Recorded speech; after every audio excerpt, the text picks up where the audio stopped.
Welcome to afternoon prime time. నేను శ్వేత. Details చూద్దాం. తెలంగాణలో ఎమ్మెల్సీ ఎన్నికల నామినేషన్ ప్రక్రియ ముగిసింది. పట్టభద్రులు, టీచర్ల ఎమ్మెల్సీ ఎన్నికలకు ఈసారి భారీ ఎత్తున నామినేషన్లు దాఖలవడంతో అభ్యర్థుల్లో టెన్షన్ మొదలైంది. ఉత్తర తెలంగాణ జిల్లాలో పట్టభద్రుల ఉపాధ్యాయ ఎమ్మెల్సీ ఎన్నికలకి నామినేషన్ల గడువు ముగిసింది. నామినేషన్లు దాఖలు చివరి రోజు భారీ ఎత్తున నామినేషన్లు వచ్చాయి. కరీంనగర్ కేంద్రంగా ఉండే రిటర్నింగ్ అధికారి కార్యాలయ పరిసరాలు చివరి రోజు కిక్కిరిసిపోయాయి. ఉమ్మడి కరీంనగర్, నిజామాబాద్, ఆదిలాబాద్, మెదక్ జిల్లాలో ఓటర్లు ఈ ఎన్నికల్లో పాల్గొనున్నారు. ముఖ్యంగా అధికార కాంగ్రెస్ పార్టీ నుంచి పట్టభద్రుల ఎమ్మెల్సీ అభ్యర్థిగా విద్యాసంస్థల చైర్మన్ డాక్టర్ నరేందర్ రెడ్డి పోటీలో ఉన్నారు. ఇక బీజేపీ నుంచి పటాన్చెరుకు చెందిన అంజిరెడ్డి పట్టభద్రుల అభ్యర్థిగా ఉండగా టీచర్స్ ఎమ్మెల్సీ అభ్యర్థిగా మల్కా కొమరయ్య పోటీ చేస్తున్నారు. ఇక రాష్ట్రంలో ప్రధాన ప్రతిపక్షంగా ఉన్న బీఆర్ఎస్ ఈ ఎన్నికలకు దూరంగా ఉన్నట్లుగా తెలుస్తోంది. కానీ ఆ పార్టీ నాయకులు ఒకరిద్దరు పట్టభద్రుల స్థానానికి నామినేషన్లు దాఖలు చేసినట్లుగా తెలుస్తోంది.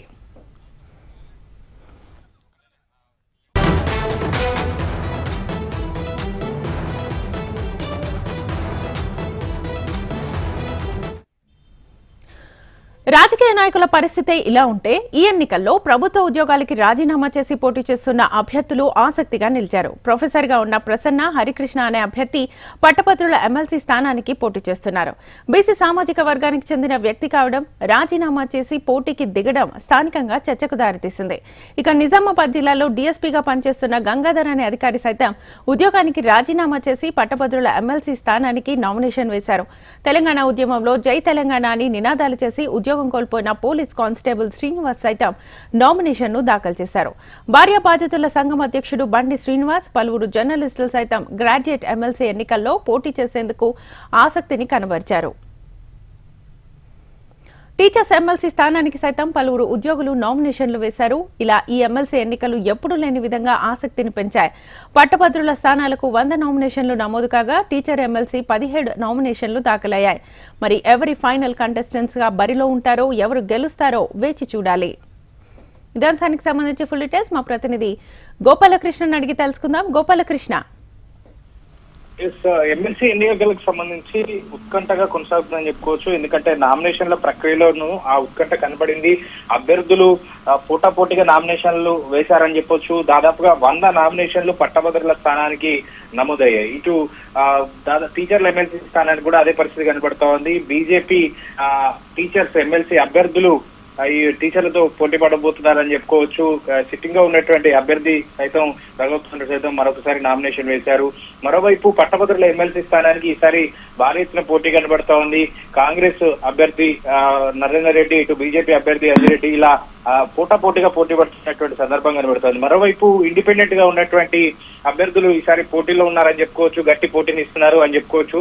వాళ్ళందరూ కూడా ప్రస్తుతం పార్టీల అభ్యర్థుల్ని ఆత్మరక్షణలో పడేశారని చెప్పుకోవచ్చు. ఎందుకంటే పెద్ద ఎత్తున పోటీ కనబడుతూ ఉంది. పెద్ద ఎత్తున అందరూ కూడా నామినేషన్లు దాఖలు చేశారు. ఇవన్నీ కూడా ప్రధాన పార్టీలో ఉన్నటువంటి అభ్యర్థులకు ఆందోళన కలిగిస్తున్నటువంటి అంశాలు. మరోవైపు ఉద్యోగులుగా ఉన్నటువంటి వాళ్ళు కూడా ఈసారి రాజీనామా చేసి అభ్యర్థులుగా నిలిచారు. సో వారు పోటీ ఇస్తున్నారు. ఇప్పుడు అభ్యర్థులు నామినేషన్ల పర్వం పూర్తయిన తర్వాత ప్రస్తుతం స్క్రూటినీ కొనసాగుతుంది. ఆ తర్వాత నామినేషన్ల ఉపసంహరణ గడువు కూడా ఉంది. సో ఎవరు నామినేషన్లు ఉపసంహరించుకుంటారు, ఎవరు బరిలో ఉంటారు అనేది చూడాలి. ఈసారి ఎమ్మెల్సీ ఎన్నికలకు ఎప్పుడు లేని విధంగా పెద్ద ఎత్తున ప్రాచుర్యం వచ్చింది. రాజకీయ పార్టీలు కూడా పెద్ద ఎత్తున ప్రచారం నిర్వహిస్తున్నటువంటి పరిస్థితులు కూడా మనం చూస్తాం. Right Gopalakrishna, thank you.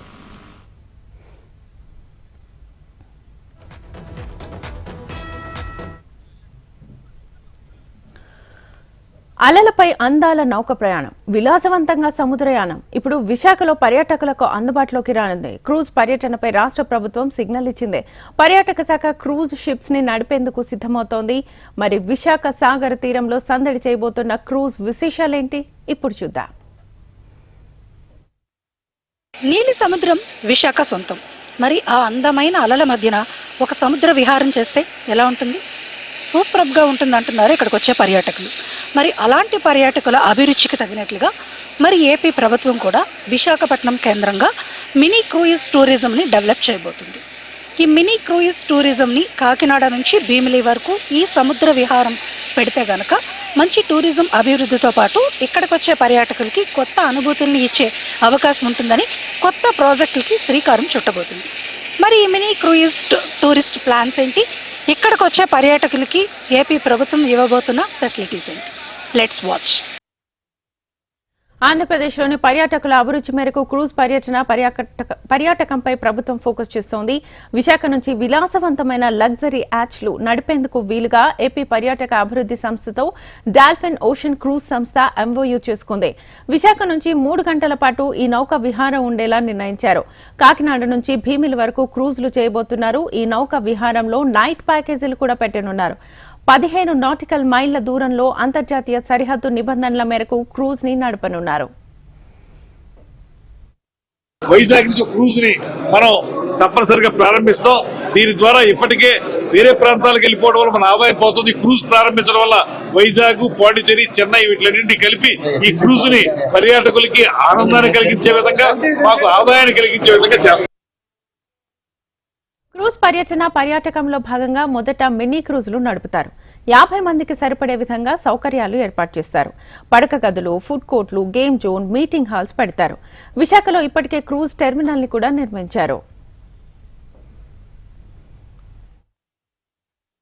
So దీనికోసం మేము రీసెర్చ్ అనేది మన కొచ్చిన్లో కానీ గోవాలో కానీ తిరగడం జరిగింది. అక్కడ ఆల్రెడీ ఇలాంటి మోడల్స్ నడుస్తున్నాయి. కాకపోతే అవన్నీ బ్యాక్ వాటర్స్లో నడుస్తున్నాయి. ఓపెన్ సీలో తక్కువ ఉన్నాయన్నమాట. మన సైడ్ అసలు లేకపోవడంతో ఏదైనా కొత్తగా ప్లాన్ చేద్దామని చెప్పేసి ఈ బిజినెస్లోకి రావడం జరిగింది. అలాగే ఇప్పుడు మాకు కావాల్సిన స్పేస్ కానీ లేదా పోర్ట్లో పర్మిషన్స్ కానీ వాటికి హెల్ప్ చేయడానికి ఏపీ టూరిజం వాళ్ళు మాకు ఇన్సెంటివ్ కింద ఈ సమ్మిట్కి ఇన్వైట్ చేశారన్నమాట. వాళ్ళతో ఎంఓయూ చేసుకోవడం వల్ల మాకు ఈ అడ్వాంటేజెస్ అంటే అడ్మినిస్ట్రేషన్ ప్రాసెస్ అంతా వాళ్ళు స్పీడప్ చేసి చేయడానికి మాకు హెల్ప్ చేస్తారు. క్రూజ్ పర్యాటకం చూడ్డానికి బాగానే ఉన్నా క్రూజ్ నిర్వహణపై చాలా జాగ్రత్తలు తీసుకోవాల్సి ఉంది. అనుమతుల విషయంలో జలమార్గాల సరిహద్దుల చట్టాలు, ఎక్సైజ్ తీర ప్రాంత భద్రత అనుమతులు తప్పనిసరిగా ఉండాలి. అయితే వీటిని అధిగమిస్తూ ఇటీవల రాష్ట్ర ప్రభుత్వం క్రూజ్ పర్యటనకి అనుమతుల విషయంలో మార్గం సుగమం చేసింది. దీంతో ఇక నుంచి విశాఖలో సాగర విహారం మరింత సులభతరం కానుంది. విశాఖపట్నంలో సముద్ర విహారానికి ప్రభుత్వం ప్రత్యేక ఫోకస్ పెట్టి మినీ క్రూయర్స్ కి పర్మిషన్ ఇవ్వడంతో విశాఖలో సముద్ర విహారానికి మరింత సులభతరం అవుతుంది. మరి ఇక్కడికి వచ్చే పర్యాటకులకి అత్యంత ఆహ్లాదకరమైన టూరిజం అనుభూతిని ఇవ్వాలన్న సంకల్పంతో పాటు మరి టూరిజం అభివృద్ధి ఆదాయాన్ని లక్ష్యంగా పెట్టుకొని మరి ప్రభుత్వం ఈ మినీ క్రూయిజ్ ని ఏర్పాటు చేయబోతుంది. మరి ఇక్కడికి వచ్చే పర్యాటకులు ఈ కొత్త అనుభూతుల్ని ఎలా ఫేస్ చేస్తారనేది చూడాల్సింది. వీడియో జర్నలిస్ట్ ధనుష్తో అనురాధ, హెచ్ఎంటీవీ, విశాఖపట్నం.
మధ్యప్రదేశ్లో ఘోర రోడ్డు ప్రమాదం చోటు చేసుకుంది. జబల్పూర్ దగ్గర మినీ బస్సు ట్రక్కు ఢీకొన్నాయి. ఈ ఘటనలో 7గురు మృతి చెందారు.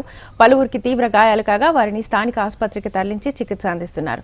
మృతులు హైదరాబాద్ నాచారం వాసులుగా గుర్తించారు. కుంభమేళాకు వెళ్లి తిరిగి వస్తుండగా ఈ ప్రమాదం జరిగింది. ట్రక్ బలంగా ఢీకొట్టడంతో మినీ బస్ నుజ్జునుజ్జైంది. దీంతో పలువురు భక్తులు మినీ బస్లోనే చిక్కుకుపోయారు. ప్రమాద సమయంలో మినీ బస్లో మొత్తం 14 మంది ప్రయాణికులున్నారు. ఘటనా స్థలానికి చేరుకున్న పోలీసులు మినీ బస్లో ఇరుక్కున్న వారిని సురక్షితంగా బయటకు తీసే ప్రయత్నం చేస్తున్నారు. ఇదే అంశానికి సంబంధించి ఫుల్ డీటెయిల్స్ మా ప్రతినిధి అమర్ అడిగి తెలుసుకుందాం. అమర్, మధ్యప్రదేశ్ లో ఘోర రోడ్డు ప్రమాదం చోటు చేసుకుంది. ఇప్పటికే హైదరాబాద్ చెందిన వాసులుగా అక్కడ స్థానిక పోలీసులు గుర్తించారు. అయితే మినీ బస్సులో ఏదైతే యూపీ ప్రాంతంలోని ఏదైతే సంబంధించిన యాత్రకు వెళ్ళొస్తుండగా ఒక్కసారిగా ఈ ఘోర రోడ్డు ప్రమాదం చోటు చేసుకోవడం, మధ్యప్రదేశ్ జాలాపూర్ దగ్గర మినీ బస్ తో పాటు ట్రక్ రెండు కూడా ఢీకొన్నాయి. ఈ ఢీకొన్న ఘటనలో మొత్తం 7 మృత్యువాత పడ్డారు. మృత్యువాత పడ్డంతా కూడా ఈ హైదరాబాద్ సంబంధించిన నాచారం సంబంధించిన వాళ్ళే అన్నట్టుగా ప్రస్తుతం పోలీసులు అయితే గుర్తించారు. అయితే నాచారం చెందిన వాళ్ళు అని తెలియడంతో కుటుంబ సభ్యులు తీవ్ర మనోవేదనకు గురవుతున్నారు, తీవ్ర దుఃఖాన్ని కనిపిస్తున్నారు. ఎందుకంటే ఒక్కసారిగా కుటుంబాలన్నీ కూడా తరలి యాత్రకు వెళ్ళిన క్రమంలోనే కుంభమేళకు వెళ్ళిన క్రమంలోనే ఈ ఘటన చోటు చేసుకోవడంతో వాళ్ళ కుటుంబాల్లో కూడా తీవ్ర విషాదం నెలకొన్న పరిస్థితి అయితే నెలకొంది. ప్రస్తుతం అయితే అక్కడ చెట్టగాతున్న 7 ముఖ్యంగా మొత్తం 14 మంది ఆ మినీ బస్ లో ప్రయాణిస్తున్నగా తెలుస్తుంది. ప్రయాణిస్తున్న వాళ్ళందరికీ చాలా మందికి తీవ్ర గాయాలు కావడంతో 7 అయితే అక్కడ స్పాట్ లోనే చనిపోయిన పరిస్థితి నెలకొంది. చెట్టగాతులందరినీ కూడా స్థానిక ప్రభుత్వ ఆసుపత్రికి తరలించారు. మృత్యువాత పడ్డలందరినీ కూడా పోస్ట్ మార్టం ఆచరించగా ఏదైతే తీవ్ర గాయాలైన వారిని ప్రస్తుతం ఆసుపత్రిలో ఒకవైపు చికిత్స అందిస్తున్నారు. డాక్టర్లు మాత్రం తన పరిస్థితి విషమంగా ఉందని అయితే చెప్తా ఉన్నారు. మనం చూడొచ్చు ఈ ఘటన మొత్తం కూడా ఇటు ఎదురెదురుగా మినీ బస్ తో పాటు ట్రక్ ఢీకొన్నాయి. ట్రక్ అతివేగంగా వచ్చి బస్సులు ఢీకొట్టడంతో డ్రైవర్ ఏదైతే దీన్ని పక్కకు తప్పించే ప్రయత్నం చేశాడో అంతలోపే ట్రక్ ఒక్కసారిగా వచ్చి ఢీకొట్టిన పరిస్థితులు అయితే ఉన్నాయి. అయితే ప్రస్తుతం ఆ బస్సులో ఉన్నవారంతా కూడా హైదరాబాద్ నాచారం చెందిన వారిని గుర్తించడంతో ప్రస్తుతం వాళ్ళందరినీ అంటే మినీ బస్సులో ఇరుక్కుపోయిన వారి అందరినీ కూడా కొంతమందిని బయటికి తీసే ప్రయత్నం చేసిన తర్వాత వెంటనే చెత్తగాతులందరినీ కూడా ఇటు నాచారం సంబంధించిన వారిని గుర్తించగా ప్రస్తుతం వారందరినీ కూడా స్థానిక ఆసుపత్రికి తరలించిన నేపథ్యంలో మృతులంతా కూడా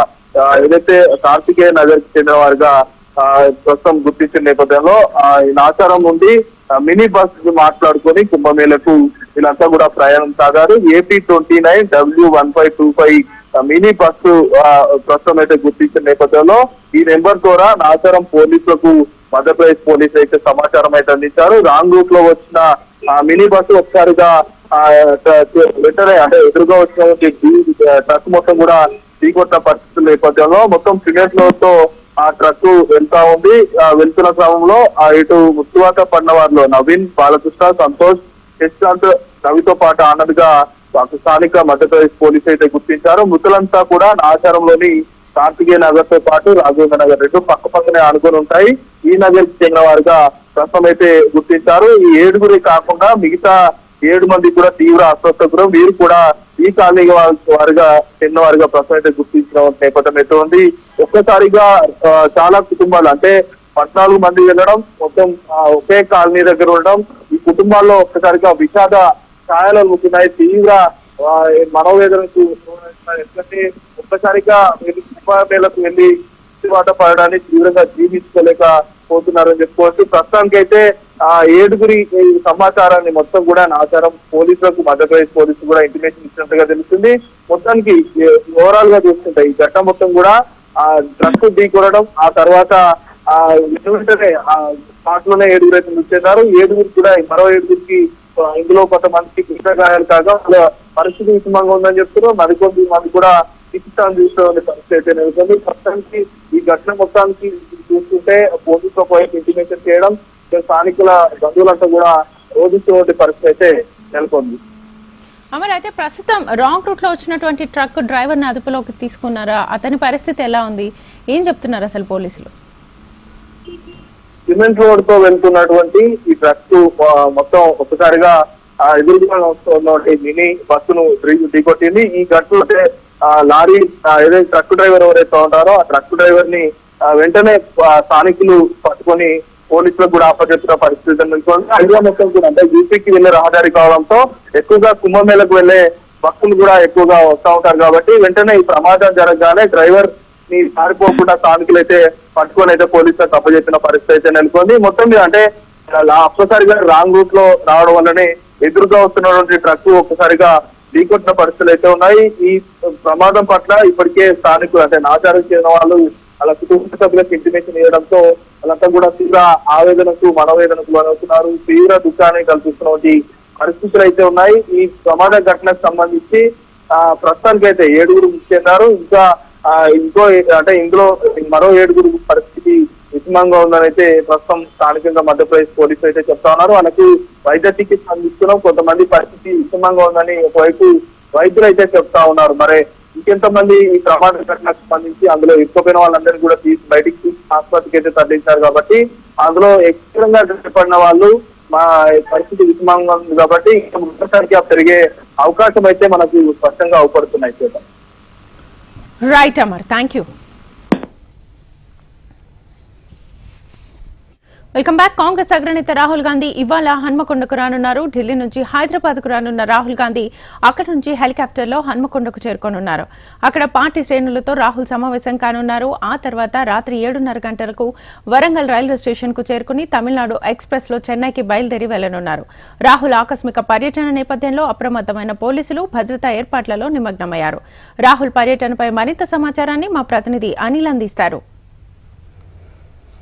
వరంగల్కు రాహుల్ గాంధీ రావడం జరుగుతుంది. వరంగల్లో రాహుల్ గాంధీ పర్యటన కోసం ఏర్పాట్లు చేయడం జరుగుతుంది. మనతో మాట్లాడడానికి వరంగల్ జిల్లా అధ్యక్షులు ఎర్రబెల్లి స్వర్ణ గారు ఉన్నారు. మరిన్ని వివరాలు తెలుసుకుంది. మేడం, ఎప్పుడు వస్తుంది అసలు రాహుల్ గాంధీ? ఎందుకు సాయంత్రం 6 గంటలకు 5 గంటలకు హైదరాబాద్లో దిగుతారు. తర్వాత 6 గంటలకు ఇక్కడికి రావడం జరుగుతుంది. 7:30కి వాళ్ళు చెన్నై వెళ్ళిపోతారు. ఈ 1.5 అవర్ ఏదైతే ఉందో మధ్యకాలంలో దాంట్లో ముఖ్య కార్యకర్తలకు నాయకులను అందరూ కలిసి మాట్లాడడం జరుగుతుంది. అంటే చాలామంది ఎమ్మెల్యేలకు కూడా ఈ ప్రోగ్రామ్ తెలియదని చెప్తున్నారు. మీకు ఎప్పుడు తెలిసింది అసలు? నాకు కూడా పొద్దునే తెలిసింది. పొద్దున్నే నాకు తెలిసిన తర్వాత ఎమ్మెల్యేలందరికీ ఫోన్ చేసి చెప్పడం జరిగింది. అంటే వరంగల్ పర్యటన సందర్భంగా వరంగల్ సంబంధించిన అంశాల మీద ఏమైనా మాట్లాడే అవకాశం ఉందా? మీకు ఏమైనా సమాచారం ఇచ్చింది ఏఐసిసి కానీ పీసీసీ కానీ? సమాచారం అంటే ఏది లేదు. వారు వస్తున్నారని చెప్పినారు. వచ్చిన తర్వాత సమస్యలు ఏమైనా అడిగితే ఇక్కడ ఉన్న సమస్యలు అన్నీ చెప్పడానికి అంత ఎమ్మెల్యేలు కానీ ఎంపీ గారు అందరు సిద్ధంగా ఉన్నారు. ఏదైనా సమస్యలు ఉంటే చెప్పడానికి. ఆ సమస్యలు ఏ దిశగా పరిష్కారం చేస్తారో దాని తర్వాతే తెలుస్తుంది. ఇది చూస్తున్నాం. దాదాపు 1.5 పాటు రాహుల్ గాంధీ వరంగల్ జిల్లాలో ఉండడం జరుగుతుందని చెప్పి ఎర్రబెల్లి స్వర్ణ గారు చెప్పడం జరుగుతుంది. కాంగ్రెస్ కార్యకర్తలు అందరూ కూడా ఇప్పుడిప్పుడే అందరూ చేరుకోవడం జరుగుతుంది. మరోపక్క పోలీసులు కూడా హెలిప్యాడ్ సంబంధించిన అన్ని ఏర్పాట్లు అయితే చేయడం జరుగుతుంది. వరంగల్ ఆర్ట్స్ అండ్ సైన్స్ కాలేజీలో 5:30 గంటల ప్రాంతంలో ప్రత్యేక హెలికాప్టర్ ద్వారా రాహుల్ గాంధీ వరంగల్ చేరుకున్నారు. ఇక్కడ నుంచి 1.5 పాటు ఉన్న తర్వాత 7:30 గంటల ప్రాంతంలో తమిళనాడు ఎక్స్ప్రెస్లో చెన్నైకి వెళ్ళడం జరుగుతుంది. వీడియో జర్నలిస్ట్ రామరాజుతో అనిల్ కుమార్, HMTV, వరంగల్. ఒకటా రెండా ఆమ్ ఆద్మీ పార్టీ ఓటమికి అనేక కారణాలు కనిపిస్తున్నాయి. ప్రజాస్వామ్యంలో పారదర్శకత, అవినీతి రహిత పాలన అనే లక్ష్యాలతో 15 ఏళ్ల పాటు ఢిల్లీలో అధికారం చెలాయించిన యాప్ భవిష్యత్తుపై ఇప్పుడు మబ్బులు కమ్ముకున్నాయి. అవినీతి వ్యతిరేక ఉద్యమాన్ని ఆలంబరంగా చేసుకుని గద్దెనెక్కిన యాప్ అదే అవినీతిలో కూరుకుపోయి బలైపోయింది. ఆ పార్టీ ప్రయాణం ఎక్కడ మొదలైందో అక్కడే ముగిసిపోయింది. అభివృద్ధిని గాలికి వదిలి కేంద్రంతో గిల్లి కజ్జాలకే ప్రాధాన్యతనిచ్చారు కేజ్రీవాల్. అసలు ఏం సాధించామో చెప్పుకునే అవకాశం కూడా లేకుండా పోయింది ఆమ్ ఆద్మీకి.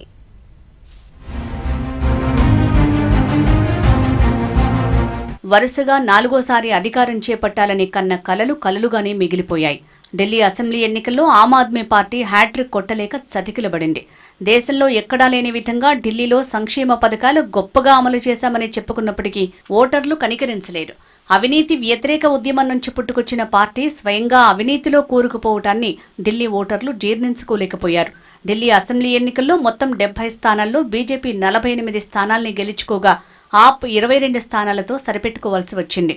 స్వయానా ఆ పార్టీ అధినేత మాజీ సీఎం అరవింద్ కేజ్రీవాల్ పరాజయం పాలయ్యారు. సీనియర్ నేతలకు సైతం ఓటమి తప్పలేదు. గౌరవప్రదమైన సంఖ్యలో సీట్లు రావటం, సీఎం అతిషి నెగ్గడం కొంత ఊరట కలిగించిందనే చెప్పాలి. ఆప్ ప్రభుత్వం సంక్షేమ పథకాలు అమలు చేసినప్పటికీ మౌలిక సదుపాయాల అభివృద్ధిపై దృష్టి పెట్టలేదన్న విమర్శలున్నాయి. 10 ఏళ్లు పాలనలో మౌలిక సదుపాయాల్ని మెరుగుపరచలేదు.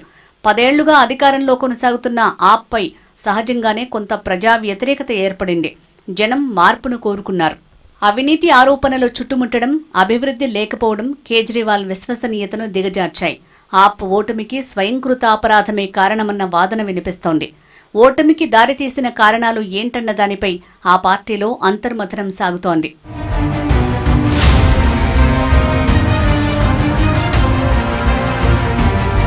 ఢిల్లీ అసెంబ్లీ ఎన్నికల్లో ఆమ్ ఆద్మీ పార్టీ అసలు ఎందుకు ఓడింది? అవినీతి ఆరోపణలే కొంపముంచాయా? వ్యూహాల్లో వెనకబడిందా? ఆప్ ఓటమికి కారణమైన 10 ప్రధాన కారణాలేంటో తెలుసుకుందాం. అవినీతి వ్యతిరేక పునాదులపై పుట్టింది ఆమ్ ఆద్మీ పార్టీ. ఇప్పుడు అవినీతి ఆరోపణల ఊబిలో కూరుకుపోయింది. దీంతో ఆ పార్టీ ప్రతిష్ట మరింత మసకబారింది. కేజ్రీవాల్, మనీష్ సిసోడియా లాంటి అగ్రనేతలు జైలుకు వెళ్లి రావటం కూడా ప్రతికూలంగా మారింది. అలాగే ఢిల్లీ సీఎం అధికారిక నివాసంలో అవినీతి, లిక్కర్ స్కామ్ అభియోగాలు ఆప్ ప్రతిష్టను మసకబార్చాయి. ఈ అవినీతి ఆరోపణలు కూడా ఆప్ ఓటమికి ఓ కారణమయ్యాయి. కైలాష్ గెహ్లోట్ సహా పలువురు ఆప్ అగ్రనేతలు ఎన్నికలకు ముందు బీజేపీలో చేరారు. దీంతో ఆయా స్థానాల్లో బీజేపీకి విజయ అవకాశాలు మరింత పెరిగాయని రాజకీయ విశ్లేషకులు చెబుతున్నారు. పాత నేతలకు అసెంబ్లీ టికెట్ల కేటాయింపు ఆప్నకు తలనొప్పిగా మారింది. పాత నేతల్లో చాలా మంది ప్రజా వ్యతిరేకతను ఎదుర్కొన్నారు.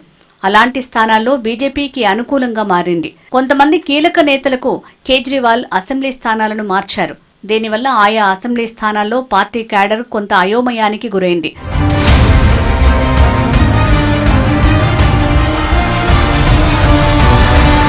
దేశ రాజధాని నగరమైన ఢిల్లీలో మౌలిక సదుపాయాలపై చాలా మంది ఓటర్లు అసంతృప్తితో ఉన్నారు. ఈసారి ఎన్నికల్లో యమునా నదిలో కాలుష్యం ప్రధాన అంశంగా మారింది. దీనిపైనే అధికార పక్షాన్ని విపక్షాలు నిలదీశాయి, తీవ్ర ఆరోపణలు చేశాయి. అలాగే ఢిల్లీలో వరదలను అరికట్టడంలో ఆప్ సర్కార్ విఫలమైందని ఆరోపణలు వచ్చాయి.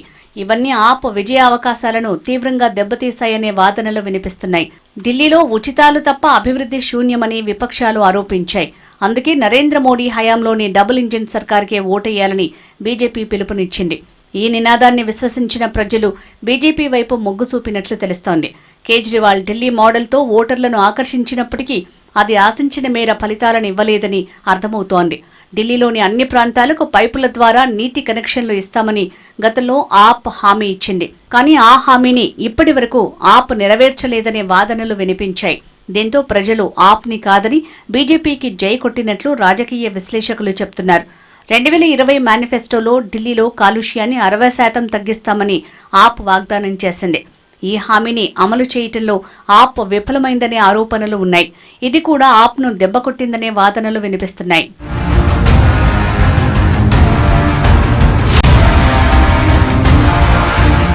ఢిల్లీ విద్యా విధానం, మొహల్లా క్లినిక్లపై విపక్షాలు తీవ్ర విమర్శలు చేశాయి. ఢిల్లీ పాఠశాలల్లో 9వ తరగతి దాటి చదివేందుకు అందరు విద్యార్థులను ఆప్ అనుమతించడం లేదని విన్నాను. కేవలం పాస్ అవుతారన్న గ్యారంటీ ఉన్నవారిని మాత్రమే పై తరగతులకు పంపిస్తున్నారని ప్రధాని మోడీ ఢిల్లీ విద్యా విధానంపై ఆరోపణలు గుప్పించారు. ఇలా ఆప్ చేపట్టిన సంక్షేమ పథకాలపై బీజేపీ విమర్శల దాడి చేసింది. ఇవి ఈ ఎన్నికల్లో బాగా పనిచేసి ఆప్ ఓటమికి కారణమయ్యాయని రాజకీయ విశ్లేషకులు అభిప్రాయపడుతున్నారు. దేశ రాజధాని ఢిల్లీలో 20 లక్షల ఉద్యోగాలను కల్పిస్తామని గతంలో ఆప్ హామీ ఇచ్చింది. తమకు ఉద్యోగాలు కల్పించడంలో ఆప్ సర్కార్ విఫలమైందని యువత ఆగ్రహంతో ఉన్నట్లు విశ్లేషణలు వెలువడ్డాయి. ఈ క్రమంలో ఆప్ని కాదని బీజేపీ వైపునకు వారు మళ్లినట్టు ఫలితాలను బట్టి అర్థమవుతోంది.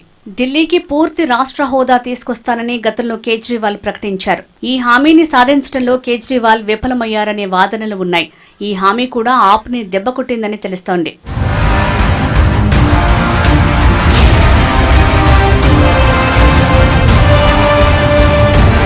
ఢిల్లీ అసెంబ్లీ ఎన్నికల్లో ఘోర పరాజయంతో ఆ పార్టీ నాయకులు దిక్కుతోచని స్థితిలో పడ్డారు.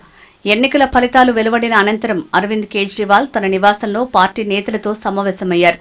భవిష్యత్తు ప్రణాళికపై ఈ సమావేశంలో చర్చించారు. కొత్తగా ఎన్నికైన ఎమ్మెల్యేలు ఆయా ప్రాంతాల్లోని ప్రజల మధ్యలో ఉంటూ వారి సమస్యల్ని పరిష్కరించేందుకు కృషి చేయాలని సూచించారు. అసెంబ్లీలో నిర్మాణాత్మక ప్రతిపక్షంగా పనిచేయాలని కోరారు. ఢిల్లీలో ఆమ్ ఆద్మీ పరాజయంపై ఆ పార్టీ మాజీ నేత, న్యాయవాది ప్రశాంత్ భూషణ్ తీవ్రంగా స్పందించారు. ఈ ఓటమికి కేజ్రీవాలే కారణమని ఆరోపించారు. పారదర్శకం, ప్రజాస్వామ్యం, జవాబుదారీతనం కోసం రాజకీయాల్లో ప్రత్యామ్నాయ శక్తిగా ఉండాల్సిన పార్టీని కేజ్రీవాల్ చాలా తొందరగా అవినీతిమయం చేశారని ధ్వజమెత్తారు. తన కోసం 45 కోట్లతో శీష్ మహల్ నిర్మించుకున్నారు. లగ్జరీ కార్లలో తిరిగారు. ఆయన నిజమైన పాలనా విధానాన్ని మరిచారు. అవినీతి మార్గంలో ప్రభుత్వాన్ని నడిపించారంటూ విరుచుకుపడ్డారు. ఆప్ పతనానికి ఢిల్లీ ఎన్నికలు ఆరంభమని వ్యాఖ్యానించారు ప్రశాంత్ భూషణ్.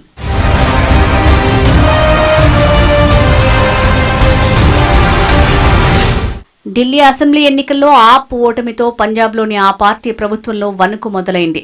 ఆప్ జాతీయ కన్వీనర్ అరవింద్ కేజ్రీవాల్ కొన్నాళ్ల పాటు పంజాబ్ పైనే ఎక్కువగా దృష్టి కేంద్రీకరించొచ్చని భావిస్తున్నారు. అక్కడ పనితీరును మెరుగుపరుచుకోవటం, పార్టీని బలోపేతం చేయటం ఆమ్ ఆద్మీకి ఇప్పుడొక సవాల్. మరోవైపు ఢిల్లీ ఫలితాలు పంజాబ్ సీఎం భగవంత్ మాన్ సింగ్ కి అగ్ని పరీక్షలా మారాయి. ఆయన ప్రచారం చేసిన 12 స్థానాల్లో పార్టీ ఓడిపోయింది. ఢిల్లీ తరహాలో అభివృద్ధి చేస్తామనే హామీని ఇచ్చి 2022లో పంజాబ్ శాసనసభ ఎన్నికల్లో 117 అసెంబ్లీ స్థానాలకు గాను 92 చోట్ల నెగ్గి ఆప్ అధికారంలోకి వచ్చింది. 2024లో లోక్సభ ఎన్నికల్లో పంజాబ్లో 13 స్థానాల్లో కేవలం 3 స్థానాలకే ఆప్ పరిమితమైంది. ఢిల్లీలో విఫలమైన పార్టీ పంజాబ్ను ఎలా ముందుకు తీసుకువెళ్తుందని విశ్లేషకులు ప్రశ్నిస్తున్నారు. భగవంత్ మాన్ కేవలం ముఖ్యమంత్రి అని, కేజ్రీవాల్ రిమోట్ కంట్రోల్ ద్వారా ప్రభుత్వాన్ని నడుపుతున్నారని ఆరోపణలున్నాయి. ఇప్పుడు ఢిల్లీ ఎన్నికల్లో ఓటమి తర్వాత పంజాబ్ రాజకీయాల్లో కేజ్రీవాల్ పెద్దన్న పాత్ర పోషించేందుకు సిద్ధమవుతున్నారనే చర్చ జోరందుకుంది. మద్యం ధరలను పెంచుతూ ఆంధ్రప్రదేశ్ ప్రభుత్వం ఉత్తర్వులు జారీ చేసింది. క్వార్టర్ మీద 10 రూపాయలు పెరగడంతో మద్యం ప్రియులు ఆందోళన వ్యక్తం చేస్తున్నారు. అధికారంలోకి రాకముందు తక్కువ ధరలకే మద్యం అందిస్తామని చెప్పి అధికారంలోకి వచ్చిన తర్వాత మళ్లీ ధరలను పెంచడం అన్యాయమని మందుబాబులు వాపోతున్నారు. ఇక దీనిపై మరింత సమాచారాన్ని మా ప్రతినిధి పవన్ అందిస్తారు. ఆంధ్ర రాష్ట్ర వ్యాప్తంగా ఈరోజు మద్యం అమ్మకాలు ఒక్కసారిగా అయితే కోటర్ మీద 10 రూపాయలు పెరగడంతో మందుబాబులు అందరూ అయితే దీని మీద అయితే హర్షం వ్యక్తం చేస్తున్నారు. ఎందుకంటే ఇప్పటి వరకు 100 రూపాయలు కేవలం 99 రూపాయలకు దొరికే మద్యం బాటిల్ ఇప్పుడు 110 రూపాయలు అయిపోతుందంటూ వారు ఆవేదన వ్యక్తం చేస్తున్నారు. మనతో అయితే కొంతమంది వ్యక్తులు ఉన్నారు. సార్, ప్రస్తుతం ఆంధ్రప్రదేశ్లో రేటు పెరిగింది, దీని మీద ఏ విధంగా స్పందిస్తారు? సార్, ఇది 120 అని రేటు ఉంది. ఉప్పు 130 రూపాయలు తీసుకున్నారు సార్. మరి రేటు పెంచారు కదా, మరి 120 130 తీసుకుంటాను సార్. గత ప్రభుత్వం 90 రూపాయలు అంటే మేము 99 ఇస్తాం కోటర్ అన్నారు. అప్పుడు 110 అన్నారు, మళ్ళీ 120 అన్నారు, ఇప్పుడు 130 అయిపోయింది. ఇన్ని రోజుల్లో 30 రూపాయలు పెంచేశారు. మరి పెంచే కారణం దేని ప్రాబ్లం? మా ప్రాబ్లం మిడిల్ క్లాస్ వాళ్ళం. తెలిసి ఒక్కేసుకున్నాం, డబ్బు ఉన్నాను కదండి, మిడిల్ క్లాస్లో పుట్టి బడాయికి పోతున్నాం.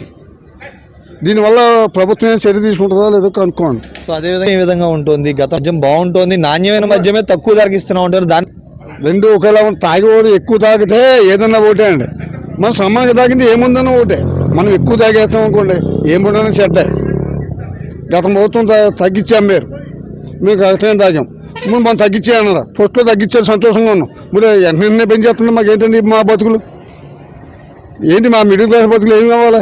ఇంట్లో పిల్లలకి ఇవ్వాలా, ఇక్కడ ఇవ్వాలా? రోజుకి 400 కానీ జీతం రాదు. మాకు కూలి పనికి వెళ్తాను. మళ్ళీ మందుకు అలవాటు పడిపోయా. దీనివల్ల ప్రభుత్వం ఏమైనా చర్య తీసుకోవాలి సార్. మీరు చెప్పండి. అయితే ప్రస్తుతం ఇక్కడ మందు రేటు పెరిగింది, సో అందరూ ఆలోచన, మీరేమంటారు? అంటే సార్, ఫస్ట్లో మామూలు బాగానే ఉండదు సార్. తర్వాత ఏమైందంటే ఒకసారి 10 రూపాయలు పెంచారండి. మేము వెళ్ళేది 300 రూపాయలు కూలి పనికి. ఫస్ట్లో జగన్ ప్రభుత్వంలో చాలా ఇబ్బంది పడ్డాం. తర్వాత డిప్యూటీ సీఎం గారు కూడా అన్నారు 60 రూపాయలు చేస్తాం మద్యం అని చెప్పేసి. అవునా కదండి? అన్నారండి. అంటే ఇప్పుడు అన్నారు రూపాయలు కూడా తగ్గలేదండి. మామూలు తగ్గితే 20 రూపాయలు తగ్గించారు. తర్వాత ఇప్పుడు బాగా దారుణంగా పెంచుతున్నారు. ఇది దేనివల్ల? మీరు ఇప్పుడు గవర్నమెంట్ ఏమన్నారు? గవర్నమెంట్ ఓడాడుతుందండి. మద్యం తగ్గిస్తాం అన్నారు, మద్యం నెగిటివ్గా ఇస్తామని చెప్పి అన్నారు చంద్రబాబు నాయుడు గారు కూడా. ఈ రోజున ఎలా పెంచుతున్నారు. ఇవాళ 10 రూపాయలు పెంచారు, రేపు పొద్దున 50 పెంచడానికి గ్యారెంటీ ఏంటండి? ఎవరైనా సీట్ ఎక్కిందాక ఇది సీట్ ఎక్కితే అంత ఒకటే అయిందండి. ప్రస్తుతం రోజు రోజుకి అంటే ఫస్ట్ తక్కువ ధరకే మద్యం అందిస్తామన్న వ్యక్తులు నాణ్యమైన మద్యం 100 రూపాయలకి అందిస్తాం, 99 రూపాయలకి అందిస్తామన్న ప్రభుత్వమే చెప్పింది. అయితే దశల వారీగా ఈ రోజు 10 రూపాయలు పెంచింది, ఇంకా భవిష్యత్తులో కూడా పెంచుతుందేమో అని వీరైతే ఆవేదన వ్యక్తం చేస్తున్నారు. మరొక చూసుకుంటే మందు క్వాలిటీ మద్యం ఇస్తాము, అలాగే తక్కువకి పేద ప్రజలు రోజుకి కష్టపడితేనే మాకు 400 వస్తాయి, అందులో 100 రూపాయలు ఖర్చు పెట్టి మిగిలిన 300 ఇంటికి తీసుకెళ్దాం అనుకుంటాం. కానీ వీరు ఇలా మద్యం ధరలు పెంచుకుంటూ పోతే మాకు చాలా కష్టం అవుతుంది.